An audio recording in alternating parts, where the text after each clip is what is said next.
Welcome to the Red VTV show, supported by Chapel House Cars for the 2025 season. And with 29 days to go before Saints Betfred Super League season begins, it's the time for our number 29. And our number 29 this season is Dayon Sambou. And Dayon is sponsored by Cultivate. He is indeed. Cultivate Web Design Studios. They believe in better design, simply done. Their in-house skill set is tailored directly to your project. Some they'll use every time, others depending on your requirements. So even if you think you already have good marketing, you'll be impressed by the difference they make. But I seem to remember Cultivate from last year as well. Yeah, another returning sponsor. Good stuff. Excellent. Right, Deon Sambou. Do we just copy and paste what we said last year? with the addition of he showed a glimpse of what he was about in the friendly against Salford. Yeah. Um, when he took the ball from his own 90-meter line and went. Frustrating year, wasn't it, for Dayon? Injuries just marred his season, and meaning that he wasn't ever in with a shout of kind of even going out on loan, dual reg, anything like that, and getting a run of games. Obviously, it can't necessarily always be helped injury, and I'm sure he's going to be looking for a little bit more luck when it comes to that side of the game. Yeah, as an outside back, you need to have pace. Dayon's got it in abundance. He's a strong and speedy back. Did really well, got into the Lancashire and England Academy squads, played for the reserves, played in Saints Academy Championship title winning team in 2023. High hopes for him last season. And then the injury happens, doesn't play all year yet. And he's lost 12 months of development. My only concern is he needs to have some sort of breakthrough this season. Just for where the pecking order is. There's players ahead of him and there's players coming through behind. And as we know, that conveyor belt keeps moving. And if you don't make the jump onto the first team conveyor belt, eventually the young lads conveyor belt drops off. Do you ever watch the Raggy Dolls as a kid? Yes, Like that. right, okay.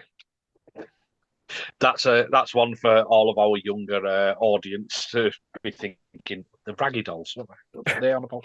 Look it Um, up. Great cartoon.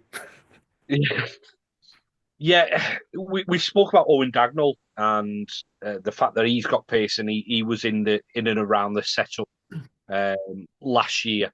And Dayon needs, for his sake, to stay ahead of the likes of Owen. Needs to be getting out on loan and dual reg more than Owen does to further his own potential and his own career.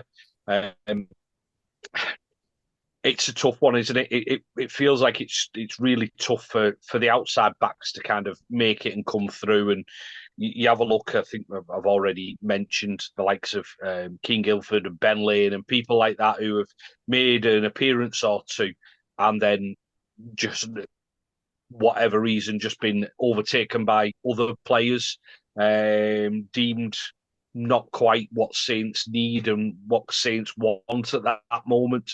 So yeah, it's a big year for Dayon, and as we say, we all saw the glimpse of it against Salford, um, and it'll be interesting to see because when you think about the wing, I feel like we're actually quite well stocked, but centre, I'll maintain I don't think we are. Be a big ask to come in and without any other kind of competitive rugby, even at the lower levels, to come in and state your place and maybe make, say, half a dozen to 10 appearances for the first team, though. Yeah, I'd say we're well stocked without actually having the answers just yet. Yeah, You'd assume Kyle Felt and Lewis Murphy are the current solution that we're looking at. But Kyle Felt is, you have to say, temporary in terms of 2, 3 years at best. Lewis Murphy could be a longer term option. But as you say, listen, Dayon and Owen Dagnall could both come through the ranks, and potentially when T. Ritson goes at the end of the year, um, John Bennison's the one looking over his shoulder. Because obviously John Bennison, given his status in the squad, would probably command better money financially. He might have options elsewhere, so than Saints can offer, and Saints might choose to go for, I don't want to say the cheaper option, but it would be a cheaper option to give the youngsters their head rather than give an established player like John Bennison another deal. So that's their job to come in and overtake, isn't it?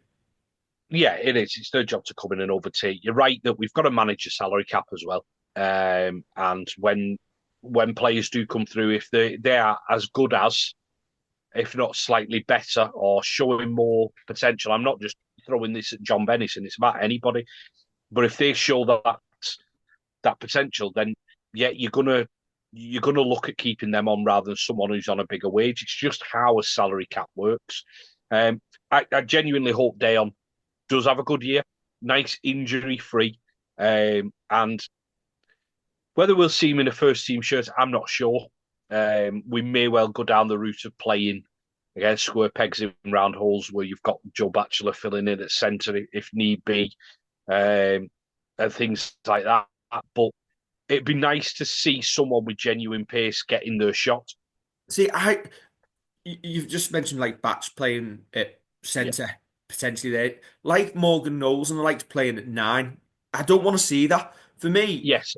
if Percy's not fit or Connie's not fit, I want to see one of the young lads getting the chance there to see what they can do. So that means like Dayon, Owen Dagnall, Harry Robertson, all getting Johnny a game. Vaughan. Yeah, Johnny Vaughan. getting a game at centre because you've got to look at, are these any of these young lads potentially a long term option? And as we've seen quite frequently in this league, you have to have pace in your team. There's no Yeah. point having speedy wingers if your centres aren't going to be able to get them the ball or keep up. You've got to be able to do Yeah. one or two. Yeah. Um, Exactly. so potentially, and you talk about the makeup of the squad. I can't see us logistically carrying so many wingers in years to come.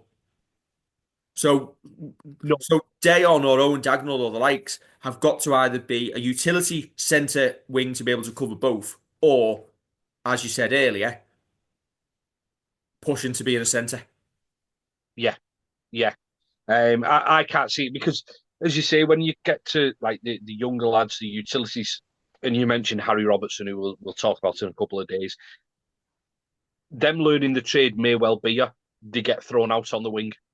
It happened with Paul Wellens. It happened with James Roby. James Roby's played out on the wing for Saints, where you find yourself, um, where you find yourself just getting game time, just getting minutes at whatever level.